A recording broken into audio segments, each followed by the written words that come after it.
FEMA's rescue crews deal with the immediate impact of Irene. There are new questions in Washington about whether FEMA has enough money to deal with this disaster. We're going to talk about that with the agency's administrator in just a moment. But first, NBC's Tom Costello is in Washington with more. Tom, good morning to you. Hi, Matt. This comes, of course, just as hurricane season actually heats up. Simply put, FEMA is running out of money. The shortfall could climb to $5 billion.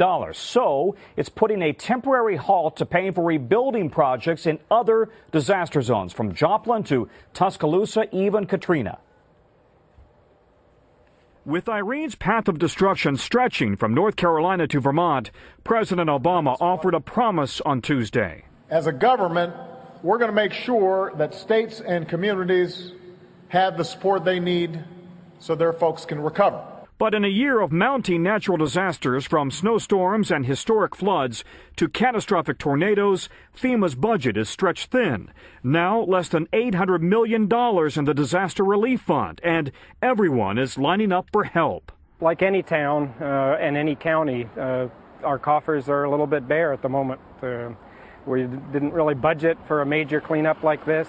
So to pay for the food, water, and ongoing emergency operations associated with Irene, FEMA is freezing new requests from state and local governments rebuilding from past disasters. That means if there were a new request for a school in tornado-ravaged Joplin, a bridge in Tuscaloosa, or a project in Katrina's wake, all would be on hold for now. For any projects that have not come in for approval, we're not going to be able to fund those at this point. We're going to postpone those. Postpone, not cancel.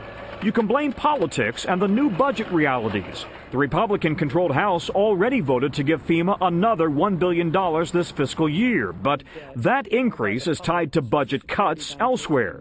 So Senate Democrats haven't acted. House Majority Leader Eric Cantor on Fox News. Yes, there's a federal role. Yes, we're going to find the money.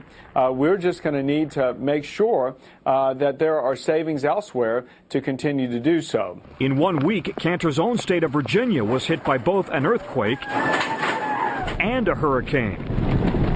There was widespread damage from Vermont to South Carolina. This is going to be a big price tag.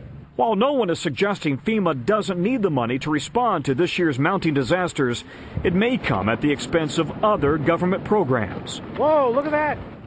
The Senate is expected to take up FEMA's funding when it returns next week. For Republicans, this is a matter of paying for the emergency but cutting back elsewhere. But, Matt, 33 times in the past, Congress has approved money for disaster relief without cutting from other areas of the budget. Back to you. All right, Tom Costello. Tom, thank you very much. Craig Fugate is the administrator of FEMA. Administrator Fugate, good morning. Thanks for joining us. Good morning. You don't have to be a math whiz to realize that the numbers don't add up here. You got about $800 million in the disaster fund right now. Bills from Irene are already coming in at estimates of some $7 billion. So if I have been flooded out of my home in New Jersey or I've lost a business in Vermont, can I count on FEMA?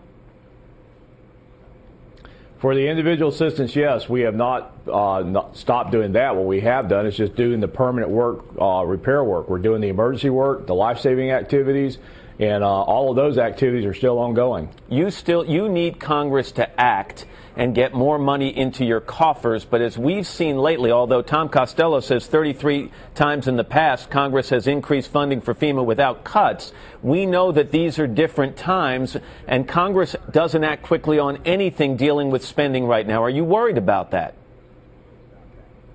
I'm worried about the people that we're working to help right now begin the immediate recovery. We got a job here to do at FEMA. We're going to stay focused on it. We're working with the White House on the funds we're going to need. But we're focused right now on this initial response and being prepared for the next disaster. Yeah, but I understand that, and it is the people who need the help that you should be paying attention to. But what is your message to Congress that's going to take this up when they come back from their vacation?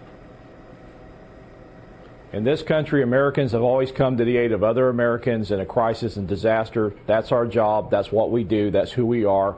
FEMA's doing its job. We're going to keep working and supporting the governors and the citizens that have survived this disaster. So we're doing our job. In the past, FEMA has run short of funds before. As we mentioned, that Congress has generally come through. Does the system itself need to be changed or fixed, Administrator Fugate, so that this doesn't happen in the future?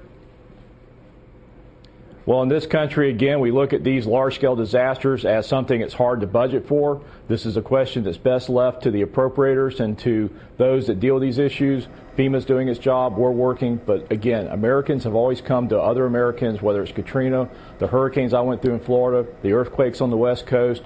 All disasters, when they get to this point, we've always as a country have come to each other's aid. You've been through Vermont. You've taken a look at the damage there. You've been through upstate New York and seen what happened there as a result of Irene. I know you're going to be spending some time in New Jersey today. What's your overall assessment?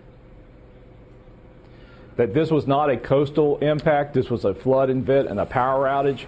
And the flood damages here are very dramatic. And again, we're working hard with our state partners as they focus on life safety as we get ready to support the recovery.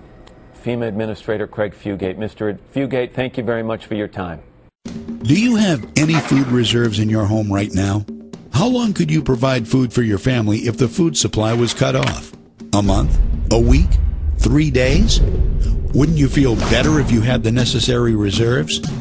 Have you ever noticed that the more advanced we get, the less prepared we are? Many things that defined life only 100 years ago are so convenient today that we don't really think about what would happen if that convenience were gone. Consider how we get our food. We just go down to the grocery store and grab a few things. But what if something happened that interrupted the food supply to the store? How long would it take for the shelves to be wiped out? What would you do? How long could you and your family survive? You know, for all the other important things in our lives, we have a variety of professionals, from mechanics to doctors, to help cover our bases. Why don't we also have a food professional? Food is our greatest dependency, yet most of us find ourselves unprepared for the uncertainties that lie ahead. Why take chances? Why not do something about it? You've already taken the first step. Keep moving forward with this tour, and we can help you put a plan together and even show you how to get your food for free.